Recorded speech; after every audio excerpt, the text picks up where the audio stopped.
Well, hello, EKN Nation. How are you? Rob Howden here alongside my man David Cole for another edition of Face2Face. It's been a while since we've been on the show here. It's been an unbelievably busy middle part of the season.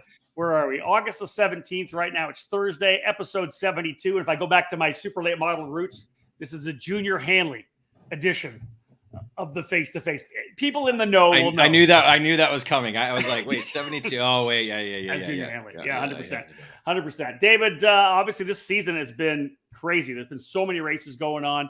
USBKS, Stars, Supercarts USA, CKNA. There's just been a ton of races left and right. But one of the ones we always look at is coming up, and that's kind of the focus here right now. Labor Day has always been, for the last couple of decades, the Rock Island Grand Prix, and that is the focus of the show tonight. We've got some great guests, of course, Roger Ruthhart being one of them. Before we bring Roger on, you and I have done this many times. It's been a race that I was at for many, many years. I think I first started announcing back in '99 when AJ Whistler won in the 125cc shifter category, won some money there. But you and I have raced it. I've called it. We've covered it. It's been part of our calendar for many years. We lived it. We learned from it.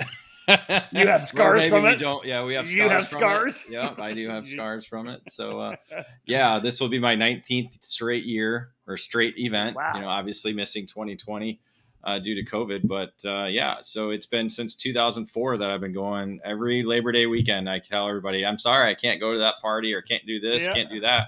I'll be at Rock Island Grand Prix. So it's exciting.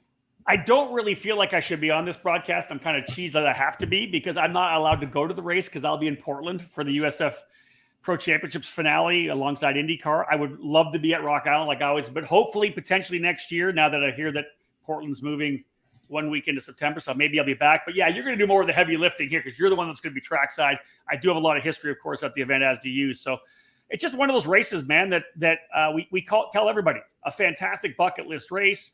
Haul your stuff out there. If you don't want to haul your stuff out there, the Margay Ignite program is the perfect way to come out there. Arrive and Drive is absolutely perfect the way to come out and enjoy the race. But David, I know Rock Island and the whole Grand Prix committee, they've been posting up a lot of videos, getting people to talk about the race, right? You were one of them. It really is it's a bucket list race for anybody in the sport. Yeah, it certainly is. You ask any one of the people that were in a video, that it is a bucket list event and you keep going back to it. That's not something you just do once and you're done, unless it's not quite your cup of tea. That's true. And that's what we'll talk a little bit more about that when we get with Chase and Race a little bit, because it's something unique. It's something completely different. It's almost, you look at motorcycle racing, the Isle of Man, like that's like a little bit. Yeah. It feels like that a little bit, but it's not really, because it's a safe event. It is. The safety aspect has certainly changed since 2004. When you go from the hay bales that they used to run now to barriers.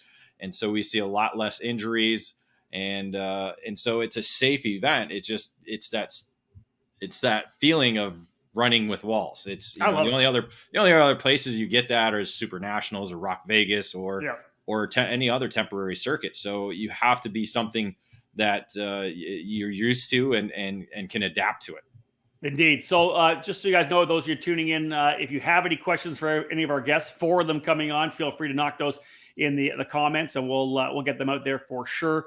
Joining us, of course, Roger Ruthhart, his name, of course, attached to the Rock Island Grand Prix for over 2 decades as part of the committee that puts this amazing race on. Keith Freber with us from Margay Racing as well. Margay has been a fixture at that event for many, many years, whether it was before the Ignite program or, of course, with the Ignite, now it being a big part of the Ignite major program. And the 2 racers that have multiple victories there. You heard David talk about Race and Chase. So Race Liberante and Chase Jones are going to be joining us here to talk about their time at Rock Island, the wins they were able to get, what it meant, how unique the event is, and whether we'll see them back here in 2023. David, let's start by bringing in the man of the hour, the guy that I think the first paying gig I had as an announcer. Roger Ruthhart. In fact, he didn't pay the whole thing, though. It was actually Bob Wilson that paid me $100 to announce the shifter cart class. But yeah. Roger stepped up and paid me a bit of money as well. So my first paying gig, I think, was Roger Ruthhart. Roger, thanks for joining us, man. We appreciate it. Oh, thanks for having me. So, Roger, let's just roll things out here right now. Another edition of this event. You've blown past the 25th anniversary, which I think was great. And now we're into the next one. It's always a fun, safe, exciting weekend. We talk about that. What's anything new to start out with? Any returning classes you want to talk about? I mean, this year probably more than many. There's a lot of new things going on. We started off way back early in the year talking not only with our own group, but with some of the other regional programs and that about making the racing more fun and safer.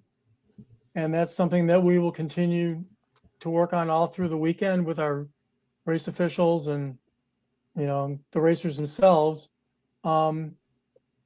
It's just a challenge because the race is so different. And there's a lot of people who have never run a race like this before. We also have, you run a class that,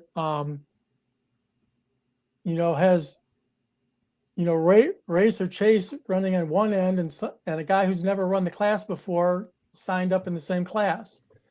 And they have different expectations of what to expect when they're out there, and probably none of them are totally accurate. Because the course just changes as the weekend moves on, as you guys know from racing there. Yeah, for sure. I mean, you start out with no rubber on the road and dust and gravel and whatever else we couldn't pick up, and then as it gets sunny or it gets shady. Part of the track is in the sun all day, and part of it's in the shade, and part of it's concrete, and part of it's asphalt, part of it's flat, and part of it's crowned, and you have to learn all this stuff. So that's part of the challenge, just coming here for the first time. And just the little changes in the racetrack itself, right? A couple inches here or there are going to change the apex where you have to approach it. Sometimes, obviously, it's a city street, so they don't really worry about us racing, but they'll a little patch here, a little patch there. It's going to change the way you approach some of these corners. Yeah, absolutely. And this year, as I'm sure most of the people in karting have heard, the insurance industry has come down on street racing, and so we've had a lot to deal with there. That fortunately, we have a good record, and we hope to continue to. But there are going to be some changes in the track and fencing and things like that are sort of beyond our control, other than they need to be done. If you're thinking about coming to the race here this year, the Rock Island Grand Prix, again brought to you by Xtream, good opportunity to ask some questions from Roger here if you want, so feel free to put them in the comments if you will. I mentioned a returning class. One of the classes we had many, many years ago was the multi-engine tag senior category. That's back on the docket. Let's talk a little bit about bringing tag senior back. Well, I'm really excited about that, and I hope the class gets the support. You guys can go back to the early 2000s when Tom Margay was the race director, and that class. I mean, he's the one that basically started it, because there was a lot of people with engines over here, but they were running 3 people in the class, so he figured a way to sort of put them all together. And for many years, Rock Island was one of the premier tag races in the world, and we had people here from England and Italy and Mexico and places like that were racing and winning here. So that's right, Martin Pierce. Yeah. And a bunch of Canadians were successful here. So I mean, really, that for a while that kind of died away, and now some of those engines are starting to come back. So we figured, we really wanted Rock Island whenever possible, should be a place where anybody can come and race. And it's truly one of the things that, I mean, where else can you go and see the Briggs and Stratton, the Ignites, the Yamahas, all the vintage classes, all the shifter classes, all of that running at the same event. So we want to make that available. How we're going to do that schedule-wise is still in the works, depending on how many entrants we end up with and things like that. But I'm hopeful that it has a real good turnout. It has a great history, and we'd like to see it continue. Dave? Yeah, so you talk about all the experience of people that have been going there, and how the Briggs 206 engine package has been really the most popular one since it started in 2012. Let's talk a little about the new Briggs 206 novice category, because like you said, there's certain drivers who have won there multiple times, and they are going for their 20th or even 5th or 10th or 15th Rock trophy there. This category is kind of designed for those who have not won yet there, or are new to this event as well, too, correct? Correct. Yeah, that's one of the things we looked at when we were trying to figure out how we could make it safer, and you can't really do that for everybody. other than how you maybe officiate on the track and things like that. But, you know, we have these races where you have, you know, multi winners like Skitchy Barnes and there's probably Tony Nielsen. Tony Nielsen. They're the ones that come to mind, and they're out there, and how they race with each other on the last lap is a lot different than how somebody who's never left their home track and comes here as, you know, as a one-off event, and they're out there at the same time. So we thought, just to have a better experience for the new racers and make it safer, that was one way to do it. And we'll see how popular it is, but it's worth a try at least. And it's one of those things you guys know real well. We sit down in January and try and figure out how our race is going to run Labor Day weekend, and a million things can change in the meantime. And so, you know, we just cross our fingers and hope we made the right decisions. So the class is for new people, but also non-winners, right? People that have not won a Rock yet. People who have not won at Rock Island cannot enter it. People who have won at Rock Island cannot enter it. Yeah. I like that. That's solid. What about new staff? Okay, keep going, Roger. You got more? No, I was just going to say, you know, we have a lot of people who come here for different reasons. We have guys that, you know, national drivers that come here and they're, you know, well prepared and they want to win. We have guys that are just happy to death if they finish in the top 10 or finish the race. And we have guys that come who are just hoping to, you know, have a good time and not get too hammered the night before so they can go out and race the next day. I think I fit all that. They're just here for the fun of it. And all of that is fine, but it makes it challenging when you're trying to run a good event that appeals to all of them. That's it. Again, we always talk about Rock Island being the most fun both on and off the track, right? It's just the whole thing about the atmosphere that has a different feel, a different air to it.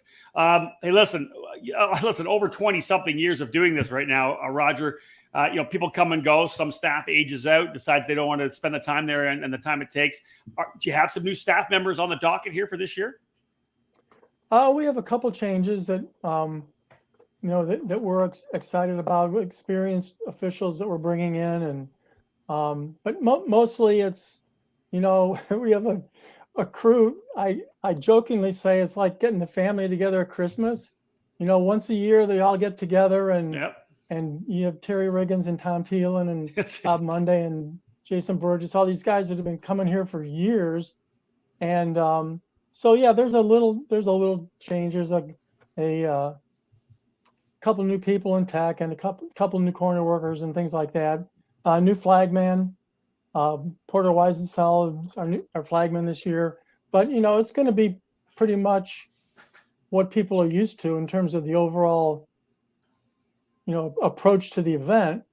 We're just going to, as I said earlier, we're going to be talking with the racers and with the corner marshals and officials about, you know, what we want them to watch for a little bit more carefully. You know, over the many years I was there early on, and I think I was there for about 16, 17 years in a row, I was always very, very proud to be, you know, the voice of the event or one of the voices of the event on different occasions. Who's the voice of the event this year? Who are going to be having those pipes pumped through the PA system? This year we're going to have, well, actually the same crew we had 2 years ago, Jay Kidwell and Carter Pease. They did an awesome job, and they just, you know, between them, one has a media background. He's Jay's the sports director at the local TV station, and Carter's a racer. He's raced karts for years, and now he's moved on to some other stuff. But between them, they just work really well together. They do great interviews with the drivers, and they talk back and forth and ask each other questions and things. So, you know, you have to remember that in Rock Island, unlike a lot of places, the whole downtown is wired for sound. So we're actually, you know, putting information out there for people who know nothing about karting or want to know what race is going on or who the drivers are or whatever. That's what we're really trying to do. And these two are really good at it. So there's different levels, right? Not only are you just calling the action to those in the paddock and those who know the sport, but you're also trying to educate throughout the entire weekend as well. I think having a guy like Jay, who's a local, you know, a local TV sports guy, it connects the sport to the city I think really well. Obviously, as when I'm there, I'm doing what I was doing for the sport. But to have somebody local, I think is really good in terms of educating him and being able to and him educate people on his own shows. Yeah, like you'll hear Jay a lot just talking about, telling people about Rock Island and the Quad Cities and about the history of the race and things like that. And Carter's going to be more focused on, well, what are the drivers thinking as they prepare for this race, or what are they talking about as they set their carts up on the track and things like that. So it's really a great combination of providing information to people who, most people are coming there just to watch racing, but they really don't know the whole background. So I'll be trying to educate them with that. Dave, what do you got? Got a question here. What's Roger's favorite class to watch? That's by Joseph Rapp. Joseph Rapp doesn't get to ask questions. Hey, listen. Hey, this isn't your broadcast, Ruthhart. Yeah, we need to know what's your favorite class. I mean, I would think it's King of the Streets for you. I really enjoy all the King classes. A couple of years ago, we added the King of the Rock for the four cycles and the 100cc, and those races are I don't know, just a little bit more special in terms of how they're presented and what the action is and all that sort of thing.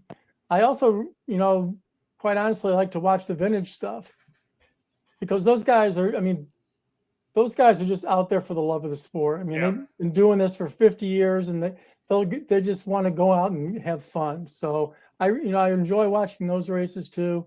The Ignite has been a good program, I think, just because it gets people into the sport who wouldn't normally have been able to. And usually they're all pretty evenly matched. So that's a different kind of race to watch, but I still find it very enjoyable. No doubt. Here's one coming up for you. Some Jam Racing coming next year. I like it. Start. If you can't go this year, block it on your calendar for 2024. Hopefully I'll be there again as well. Roger, anything? Tune in on e-karting news and you'll hear what you're looking for next year. That's it. 100%. Anything else you want to add right now, Roger? Things you're pretty happy with the way things are rolling in. We're only a couple of weeks away from it. Well, it seems like every year we get more and more of our entries come in the last 2 weeks. Right. So we don't really have a clue how many we're going to have. Right? It's really hard to get into any of that discussion. Yeah. They're running about the same as last year, so we figure that's going to help. I think. One thing that's helped us a lot this year, we talked a little bit about the changes in insurance, and that brought with it a lot of expense we hadn't had to deal with in the past. Our rates kind of went way up. So we've added some new sponsors, and that's been very helpful.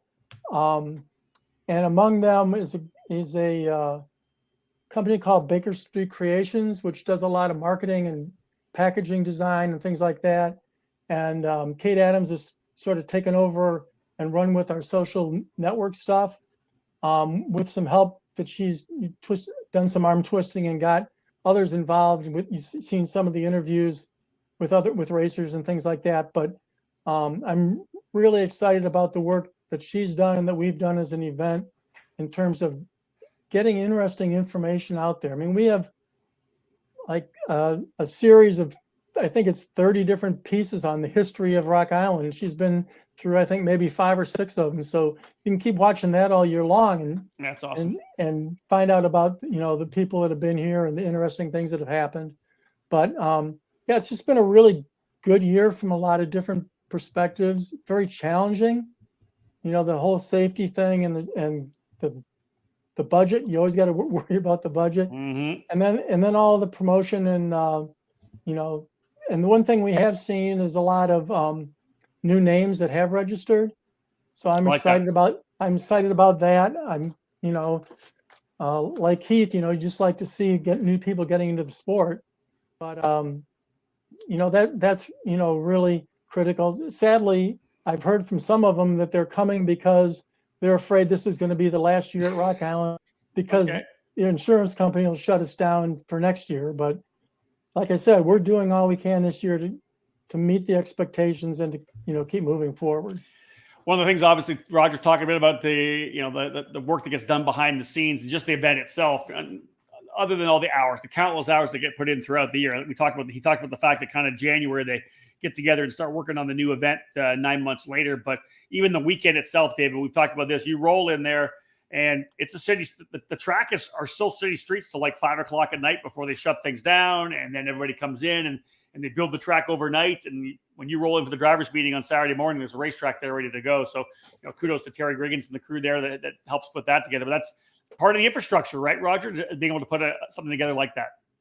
Absolutely. And, when we started this, it was easy to go out and find volunteer groups to come and help. Everybody everywhere volunteered. This was 30 years ago when we first started. This will be our 28th year. We missed 2 along the way, but it's, every year it gets more and more difficult to find volunteers. We have a good group of people, and some of our corner workers have been doing this, 15, 18 years. And so we don't worry about that. But, when you have to find a couple hundred people to help set up the track and tear it down and hope it doesn't rain and nobody shows up and all that sort of stuff. Right. It's a lot of stuff that people don't think about, when they come to race or when they watch it on eKarting News. Exactly that. All right, Roger, thank you so much. You can hang out if you want. We're going to bring in Keith Freber now. We're talking about somebody who's been around the sport for a long time and been part of this program for many, many years. Keith and I actually, I know he was my wrench back in, I think, 2004 for a Tag Masters run in the top 5, but we might have had a little too much fun at the Travoltas the night before. But Keith, first off, thanks for taking some time out tonight to join us. We appreciate that from, of course, Margay Racing in St. Louis. But hey, let's just talk about the Rock Island Grand Prix and how much it means to Margay, because you guys, not only has the brand won a lot of races there, but as a night major, part of the whole Ignite program, it really has been kind of part of the foundation of what you guys do. Yeah, absolutely. Rock Island's really special to us for the Rock Island Grand Prix is really special to us for a lot of reasons. Our chassis, our brand has won more races at Rock Island than any other, which is pretty cool. The other thing that's really sort of special to us and sort of more recent is that Roger Ruthhart and his crew were the first ones to really sign up and believe in the Ignite program. Yeah. Roger's the first guy that gave us a slot in a national level event and really welcomed us with open arms and embraced the concept of what we were trying to do. And I think it's worked really well for both parties. We've brought a lot of new people to the sport through events like Rock Island. And, we are longtime fans, of course, of street racing, and Rock Island is one of those legendary events that we wouldn't miss. What about the races themselves? I know both David and I have run the Ignite category there. David, multiple occasions, and may even be back for another show this year. I think David may be back behind the wheel. I'm hearing that he may be doing some race, maybe bringing the helmet with him to Rock Island. We don't have the breaking news sound, but yeah that's true. There are rumors to that effect. Yes, that's very true. But yeah, let's talk about your racers. I know I was always so excited when I got a chance to go to Rock Island, not only to announce but to race as well. I'm sure your racers feel the same thing to get a chance to go to an event of that stature. Yeah, absolutely. I mean, the really good racers always want to race the really good racers. The best want to race the best, right? And that's what an event like Rock Island brings out. We've got Tony Nielsen, Jeff Dolian, Skitchy Barnes, all going to go head to head in the Ignite classes. I mean, to me, that's super cool. And Ignite was originally developed to be sort of an entry-level class for all these new people. But what I think is important to note is that a lot of those people, they need a standard. They need to know, they need somebody to gauge themselves against. And so initially we were trying to downplay the involvement of the big names in this class. But at the major events, we want the big names now, because all of those new people and all those people that have been in for a year or two, they need to gauge themselves against the best and see where they stand. And it helps advance them, right? They work harder. It's like, wow, there's a gap. I got to close that gap. The year that they brought out LO206 Masters, I was very quick, but Tony was his first, I think he was 30 that year. And he, like, literally the way he brought me forward, me trying to chase him and learn from him, and he's carrying this much speed. Okay, I'm going to try to do that as well. The amount I learned just trying to hang out with Tony Nielsen that year kept going for many, many years afterwards, right? Because, and again, that's the thing. If you're anybody who's in the Ignite program, you got to get out because you want to be able to race with these guys. You want to be able to hang on to Skitchy and Jeff and look all the other guys that are essentially Ignite stars, right? There are so many drivers who have been through this Ignite program for many years who are the guys you have to beat when you get there. But being able to step up and run with them, that's the beauty of the whole program. Knowing again that you're all on a level playing field, you're all on the same equipment. Yeah. Right, Dave? I was just going to say that it all boils down to the driver because everybody's on the same equipment. So it helps get rid of that stigma and that perception that, oh, well, that guy has way better equipment. No, if you're in the Ignite program, you're all racing on the same stuff. So if you're a 10th off Tony Nielsen, hey, that's you. It's not, it doesn't have anything to do with the cart. Yeah. And one of the other, there's two things I really want to say about street racing in general and specifically Rock Island. There's two really important things about street racing. One, it makes better drivers. It develops better drivers because you don't have 3 days of practice or 2 days of practice where you can go out there and make 1,000 laps with your tuner and all this other sort of stuff. Thursday practice and getting there the weekend before and you go out and just make lap after lap. I mean, there's a lot of people that can get quick that way. At a street race, you got to unload and go. And that's what's really awesome about it. And that, to me, is what separates the better drivers from the not so better drivers, you know? And listen, and Keith, if you're a driver who's new to the Margay Ignite program and you go to an event like this, then I tell this to everybody all the time, you got to go to that event because if you think you're intimidated when you're at home or whatever happens at your home track, go to a big race. Yeah. And then when you come back, it'll be old hat, right? You pushed yourself into a different place. When you come home, you know, you're so much more comfortable. That's exactly right. So there's a lot of advantages for all drivers to go run street races because it gets you out of your comfort zone. It really challenges you in ways that you wouldn't be challenged at your local track. And when you do come back to your local track, that place is going to be gravy. I mean, it's like, hey, I just finished top 10 at Rock Island. This is a piece of cake. So, and the other important thing, so that's important for the drivers, right? That's why street racing is important for drivers. Street racing is really important for the karting industry for a different reason entirely. And that's because it puts karting in front of so many people. And I have seen this happen. I've seen this. It's a fact. We have gotten so many people in the sport. We've gotten them to go from one side of the fence to the other side of the fence. There are so many people that watched Rock Island. They sat outside the fence one year with their buddies and they went, I want to do that. And next year, you know, they always approach us in the pits and say, hey, I remember me, you talked to me last year and I went and I bought a cart this winter and now I'm here. And I saw that so often with Rock Island, with Quincy. And then we just returned from Elkhart and we saw so much of that again, where spectators were sort of seeking us out at the end of the day going, how do I do this? Yes. How do I get involved? Yeah. And in karting, we need every bit of that we can get, you know, and street racing puts us in front of the right crowd. You know, we all love club racing and racing at all these cool tracks all around the country, but a lot of times those tracks are sort of out in the weeds or out in the fields or whatever, and you don't have a lot of spectators, you know, it's kind of off the radar. But when you're in downtown, you know, Rock Island, and the track is lined with spectators, yeah, you're going to have 10, 15 people that go, man, I want to go do that. And that's something that we really need to embrace as an industry and make the most of. Well, you look at NASCAR and IndyCar, they're doing that. You know, NASCAR's never done a street race and boom, they go to Chicago. I was in Chicago that weekend and all I heard was people talking about the race and being just not even going, but just talking about it. And it brings attention to it. And, you know, that's something we've always seen with spectator racing and karting is it helps, like you said, not going an hour away to a cornfield to go make laps. You're bringing it right to them to where they can be right there. Another thing, David, for a sport that doesn't have, we don't have spectators, but we also have a program that pushes out to the public outside of our own community, right? Again, I hate the term, but karting's America's best kept secret, right? Motorsport's best kept secret, right? And that's a sad thing. It's not a secret when we're at the track. We're telling people a lot about it, which is great. Right. Yeah. Yeah. So again, great opportunity for both drivers and for the industry members. Everybody wins as far as I'm concerned with street racing. So we're super appreciative of everything Roger and his team do for the sport of karting. It's a lot of work to keep this thing going.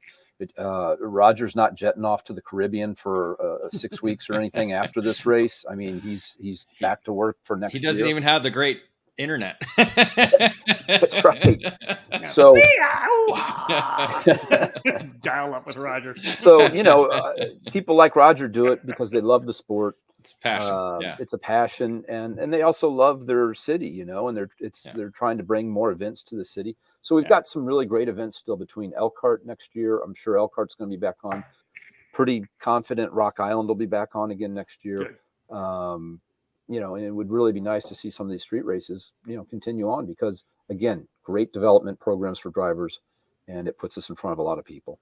Keith, you mentioned multiple wins for Margay at the Rock Island Grand Prix, the most of any other manufacturer. And I just go back through my names and think of guys like Evans, and obviously we already talked about Tony Nielsen, Caleb Lanuski, Joey King, Michelle Bumgarner. That's my bird right cells. there. Well, hold on. This is the question. Is there a Rock Island Grand Prix memory that stands out among all of them, other than you and I?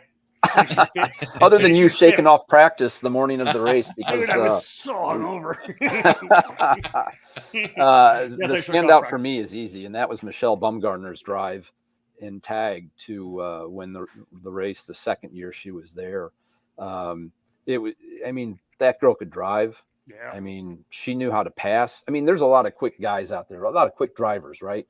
There's plenty of fast drivers out there. There's not as many that can pass and make things happen. And that's the difference between really good drivers and really great drivers, and she can make stuff happen. And she's leading the race. And so before the race starts, they set the cart down on the grid. And I think it was Rick Folks who was wrenching on it at the time, along with Scott Evans and Mike Birdsell and a few others. And they set the cart down on the grid. I'm back at the pits. I'm just kind of chilling at the truck, waiting for the race to start. All of a sudden, everybody's sprinting back to the pit area, pushing the go-kart back while they're on the grid. And I'm thinking, holy cow, this isn't good. And anybody that knows anything about the rock engines in that era with the ignition systems, one of the ignition wires had broken, and they happened to catch it on the grid. So massive triage effort. And I'm, getting this thing back together as quick as I could, turn them around, get back up to the grid. She fires off. She ends up leading the race, catches some lap traffic. Things got weird in the middle of the race for some reason. And she lost like 4 spots. She fell back quite a ways, and with half the race to go. And I thought, well, man, that's it. We're done, And a lot of, the field was stacked too. There was a lot of really talented drivers in there. She falls back to 4th. Comes by the next lap, and she dropped like a half second or something crazy over her fastest lap of the race. And I was like, holy cow, we might have a shot at this deal. It's all, she comes by again, and she dropped like another couple tenths, and I'm like, man, it's on. And pretty soon she's in 3rd. And pretty soon she catches 2nd, which I think was Caleb, if I'm not mistaken. Or Caleb might have been leading, actually. Caleb, I think, was leading. She runs down Caleb, passes for the lead with like a lap to go. She wins this thing. It was like every lap I was just like, holy cow. I've seen a few go-kart races, and I was just like, wow, this is amazing. So she crosses the line. She wins. I'm like, man, that was fantastic. She never comes back around. So I'm waiting over by the scales. She never shows up. I'm like, what the heck? I don't have any idea what's going on. Finally, the cart comes back on the pickup trailer. I'm like, what, did she crash after the flag or what happened, The freaking ignition wire broke like 20 feet past the start finish line. Wow. It was crazy. But she showed, to me that day, she really showed the type of difference a driver can make, and again, not every driver can do what she did that day. There's plenty of guys that can go out there and just crank off fast lap after fast lap, and then sit behind somebody for 4 laps, and it's a parade now. And she was different. She was different than everybody else I'd worked with. She was really, really good, and I really miss her.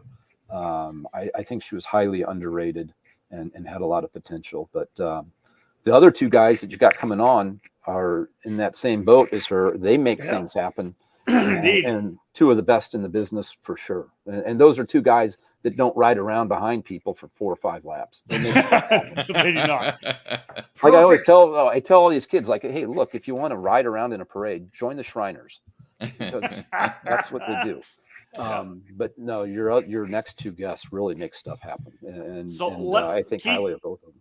Don't go anywhere. Perfect segue. You drop to the back. We're going to drop you down. We're going to bring you guys, everybody, you and Roger, back in at the end. Let's bring in Chase Jones and Race Liberante, 2 drivers who have really made a name for themselves over the last couple of years, for sure. We're waiting for Chase to pop up here. He's there. He's there. Am I here? Kind of. I can hear him. I just don't see him yet. All right. Lagging per the usual. Yep. Race, we can see you, so we'll start with you. Listen, you're a 4-time Rock Island winner. 2019 King of the Streets and Open Shifter, 2021 206 Heavy and King of the Rock 100. You won in 3 different disciplines. Just tell me about your time at Rock Island. What's it like to win there? Man, it's pretty surreal. I remember as a kid, growing up in California, we didn't really have many street races. We had Buffalo Bills, which was kind of a cool temporary deal. And then later came my hometown race, the Lancaster Grand Prix. But past that, I never really street raced much or gotten the opportunity to. And I always remember flipping through Go Racing magazines or seeing on EKN on the website, all the articles every Labor Day weekend, who won King of the Streets this year. And I remember, Rudolph and all these other amazing, the Speeds, like so many great drivers have come through and won a Rock.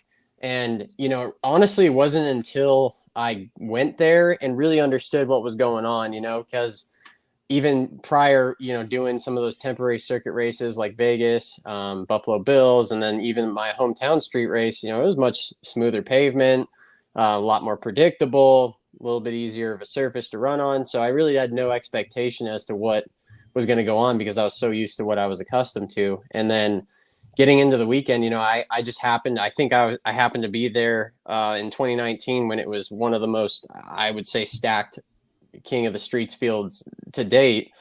And guys like Jake French and Billy Musgrave and I were after first practice. I got a smile ear to ear, and those guys are borderline crapping their pants, and I remember Billy coming up to me going, "Holy shit, this place is no joke."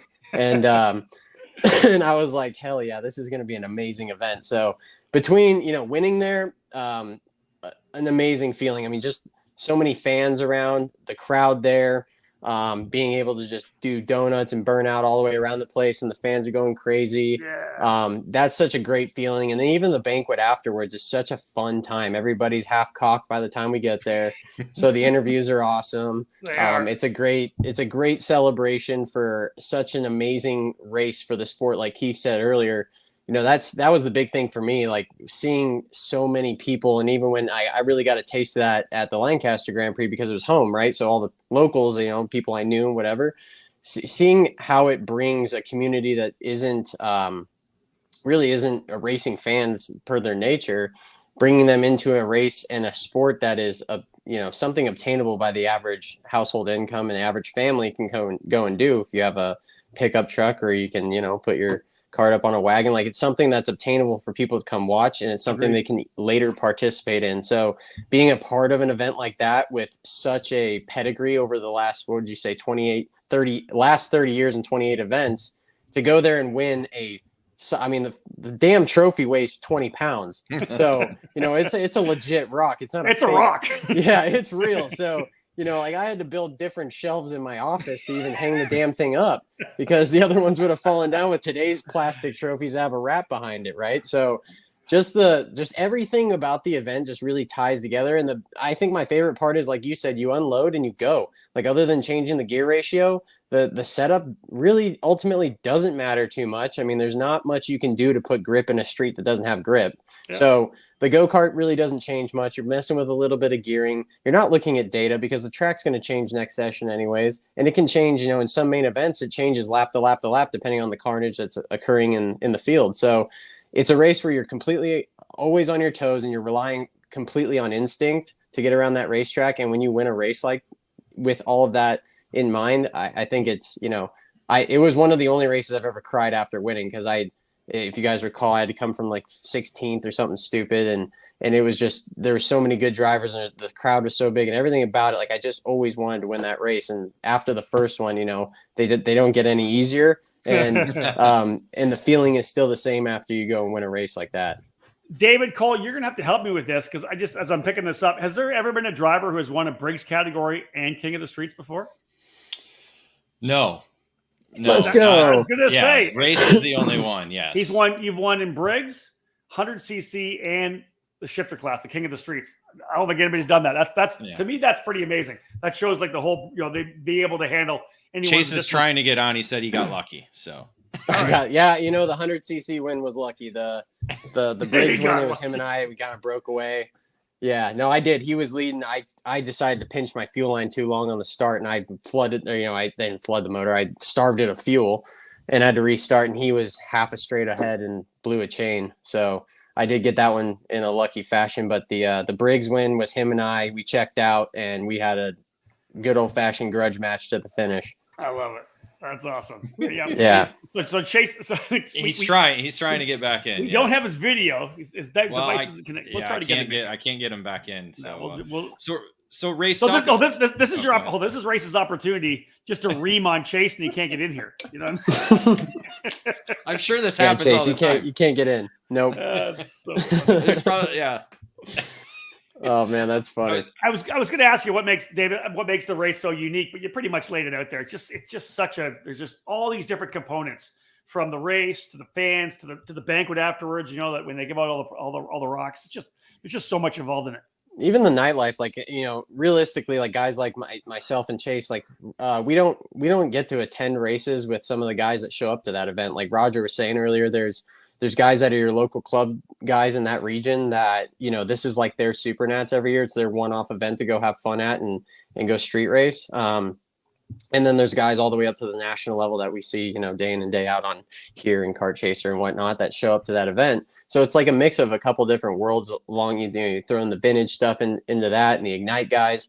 So it's a good opportunity. Like I've made so many friends at that event, even some of the corner workers, the guys that have been there year in and year out. Like one guy every single year, granted the 2 years that I've won something there, every year he has me sign something because that's his tradition, and he's been a corner worker there for 15 years. So like stuff like that, like you never forget things like that. The memorial race, the 206 race I won was a memorial race, and that whole family was there, and they've been there ever since their son died, or brother, whoever the extent of family. So they've been there and supporting the event. There's a race for that family. Like there's just so much about it. There's so much history and heritage that to me, it screams the go-kart racing. Like it just reminds me of when I was a kid growing up in the sport. Like it just brings all the worlds of it together, and we're expressing ourselves to people that may be interested in that world. Indeed. Yeah, shout out to Travis DeVrient and the family there. Of course, Travis was a big part of the race, and you mentioned him in the memorial race they have for Travis.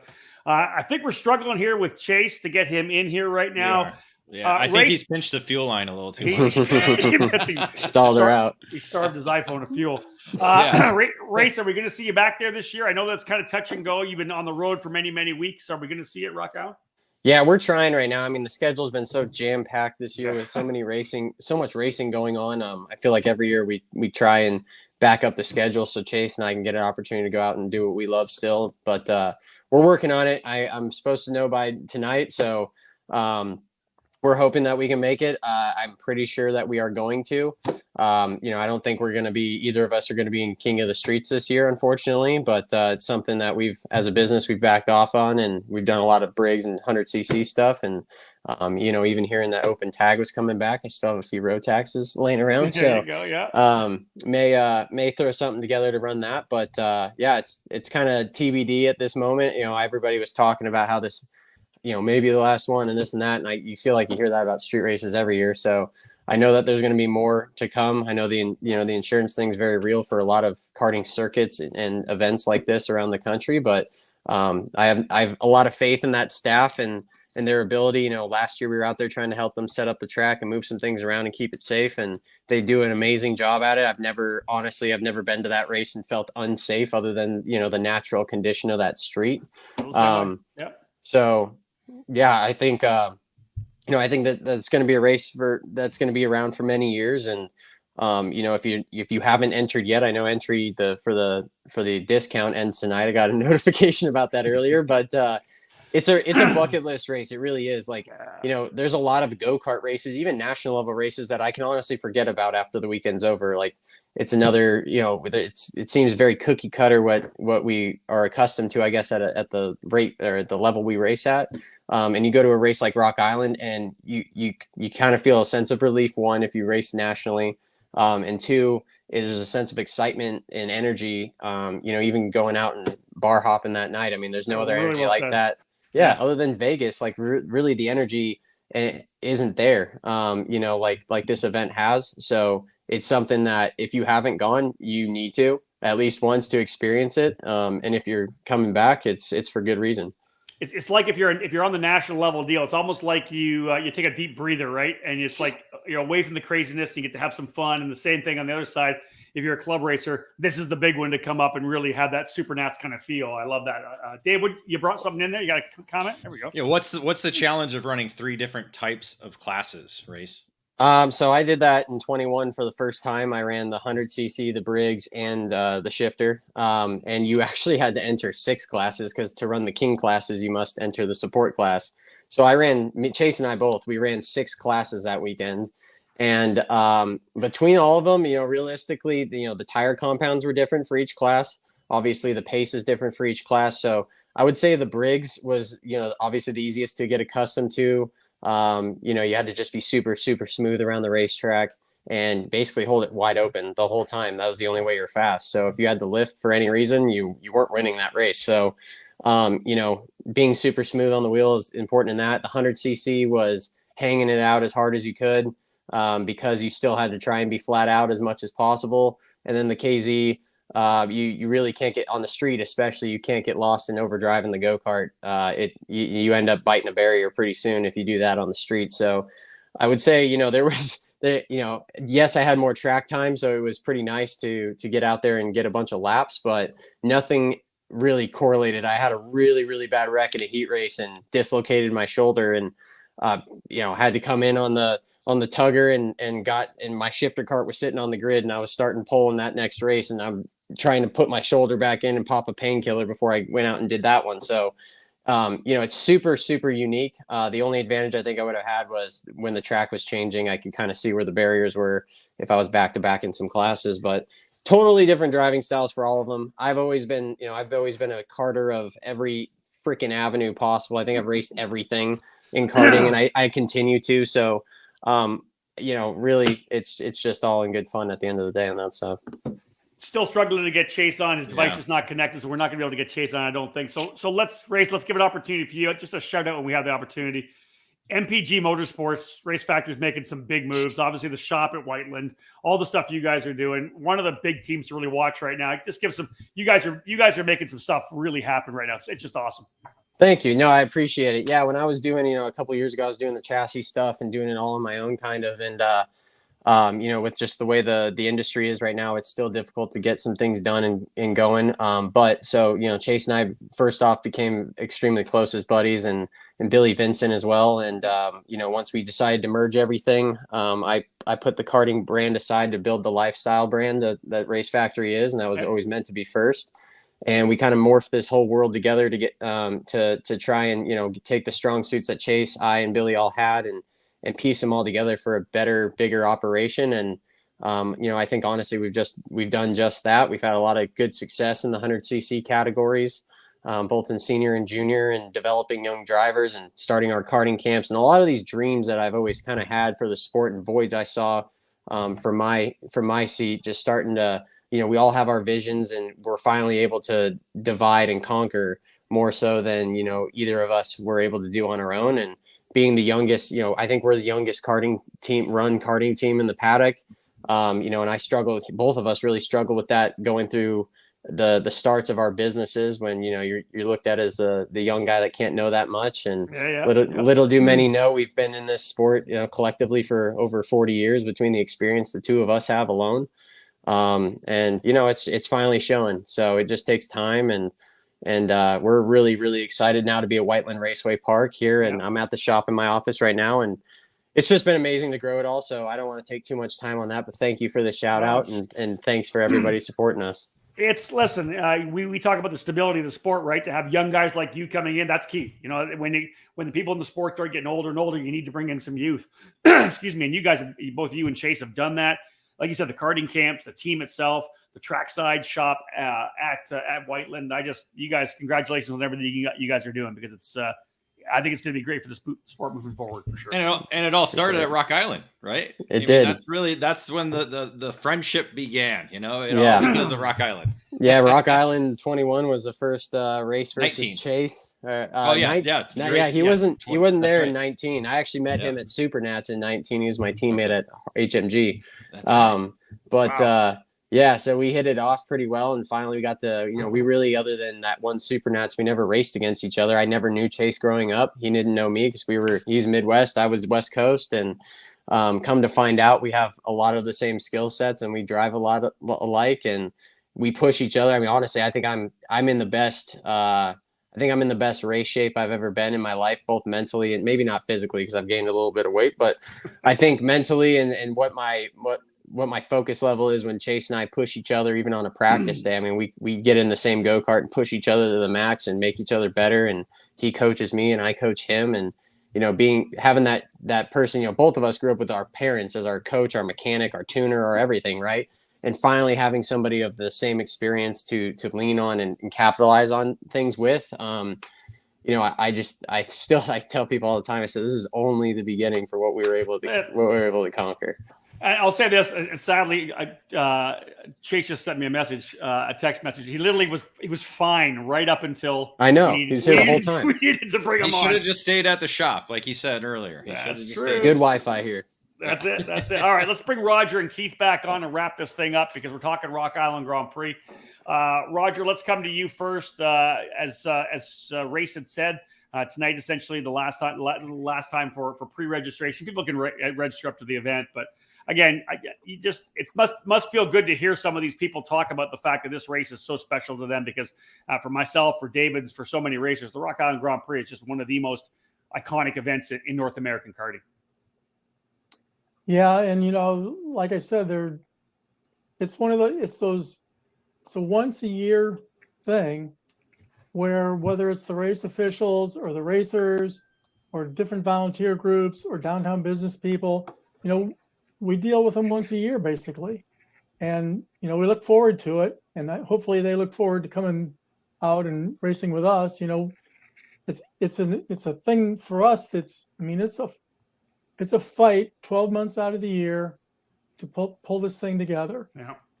And every September, our group doesn't meet because everybody on that group has said, I'm not doing it again. And then by October, it's like, okay, well, let's just write down all the things you want to change for next year.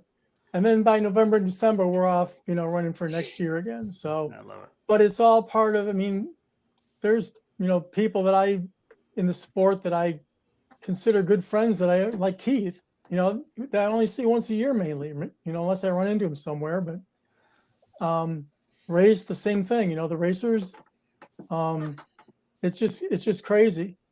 And we talked earlier about running the three different types of classes. We have two people, I think, so far, and I'm sure you guys all know who they are, who are already signed up for 8 classes. Right. Tony Nielsen, number 1. And Sketchy Barnes, number 2. Sketchy Barnes. Yep, you got him. You got him. But Tony doesn't do shifters, so that's his only. No, I tried. I know. I told him, I said, I'm going to surpass you in rocks one day, old man. And he said, no. I said, well, I still got the king one. You don't have one of those. That's it.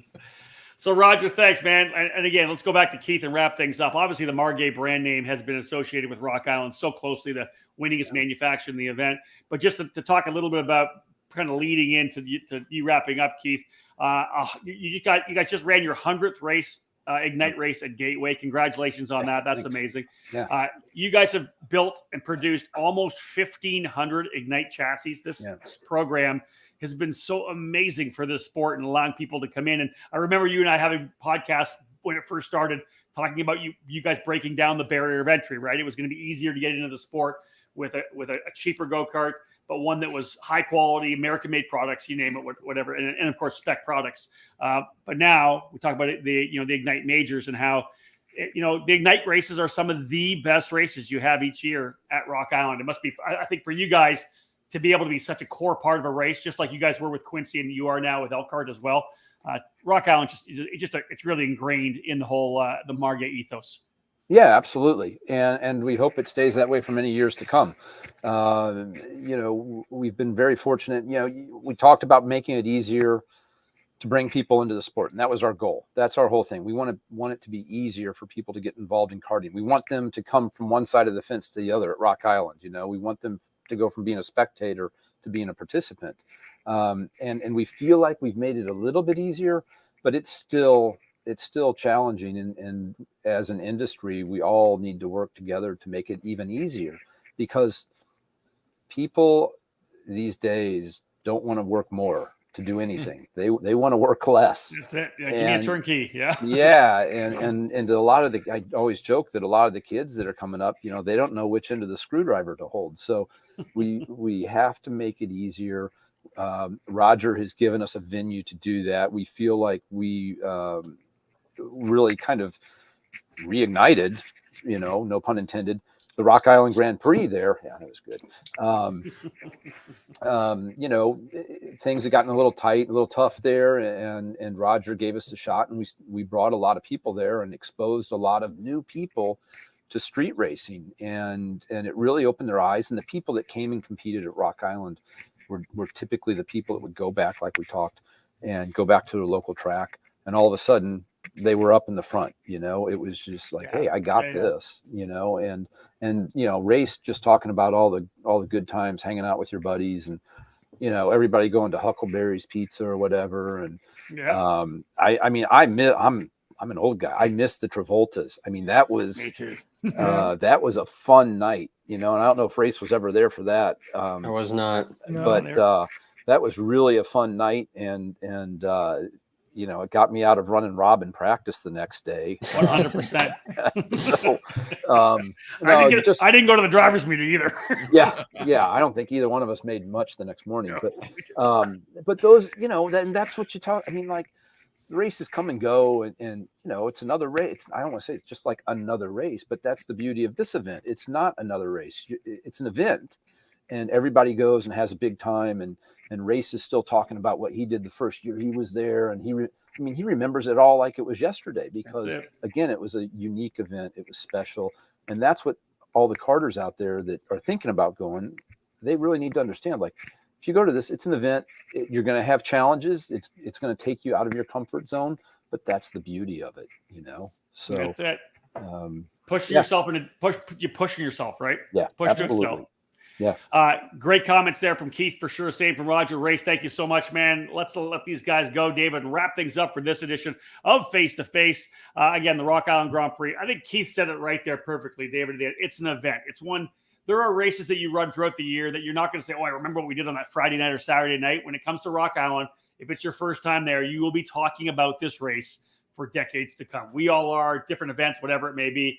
It's just an event that's I'm hoping to get back to next year. Thank God there's going to be a bit of a schedule change. My Labor Day may be back up. I may be back on track and Ignite next year like you will be this year. I hope you have some fun, David, but the bottom line is Rock Island is one of a kind. I was going to say, yeah, even if you're going to be your 11th time racing there, because that's what's going to happen this time.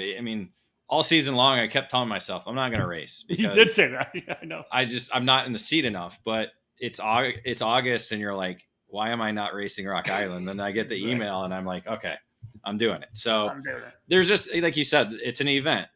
That's what it boils down to, much how a lot of people have been talking about the IME Grand National Championship at Trackhouse, how it's unique, it's different. Yep. Well, because it's a one-off, it's an event. It's not like everybody was saying, it's not just another race. This is an event. This is something that you're going to have memories. I still remember the first year I was there in 2004, just working. I remember the first ever laps I did. I remember my first ever crash. I remember all the other crashes as well too, but it's just the memories you make there just are ingrained in your brain forever. And that's what racing, you know, again, for myself and my family, that's why we do karting. It's to make memories. You know, we do that, and Rock Island Grand Prix does that. So what was this entire hour about? Simply to tell you guys, and you can hear from all of us and in our voices and the emotions we had, this race is something that has changed us in terms of the way we look at our sport, the way we look at our years in cars. Way to